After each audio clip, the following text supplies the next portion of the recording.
আপনি যে বললেন ইরান তো আমেরিকার সঙ্গে টিকে গেল, না, চূড়ান্ত সিদ্ধান্ত নেওয়ার সময় হয়নি। এটা একটা সমঝোতার মধ্যে এসেছে, এটা একটা এগ্রিমেন্টের মধ্যে এসেছে। নো, ইরানকে 20 থেকে 30 বছর পিছিয়ে দেওয়া হয়েছে। তাদের মূল টার্গেট যেটা ছিল পারমাণবিক সমৃদ্ধি, এটা বন্ধ। এমনকি এই যে 400 কত পাউন্ডের যেটা প্রায় ইউরেনিয়াম, এটা অলরেডি নিয়ে যাওয়ার জন্য চুক্তি হচ্ছে।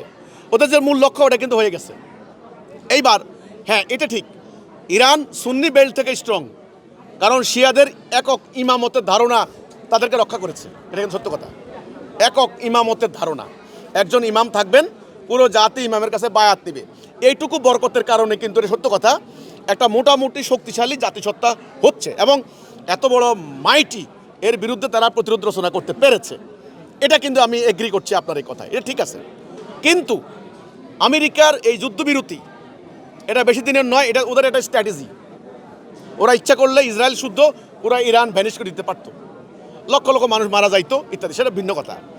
এখন আপনি যেটা বলেন সেটা হলো যে একটা এগ্রিমেন্টে তারা এসেছে। আপনি কি জানেন এই যুদ্ধে আমেরিকার $350 বিলিয়ন লাভ হয়েছে? লাভ হয়েছে, লাভ। এটা সৌদি আরবের লাভ হয়েছে, আমেরিকার লাভ হয়েছে। তেলের দাম আন্তর্জাতিক বাজারে ধাই ধাই করে বেড়েছে আমাদের বাংলাদেশে। তাহলে এই যুদ্ধে ওদের লস নয়, ওদের লাভ। ওরা ব্যবসা করবে, ওরা লাভ করবে।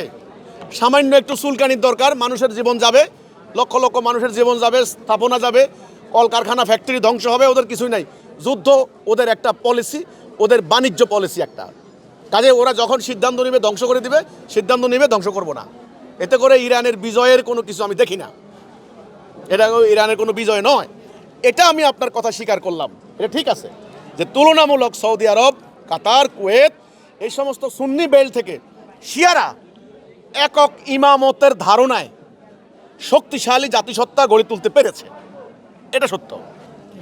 এটা কিন্তু এটা ইসলাম, আসল ইসলাম না, কিন্তু শিয়াইজম কিন্তু প্রকৃত ইসলাম না, সেটা আমার অন্য সাবজেক্ট।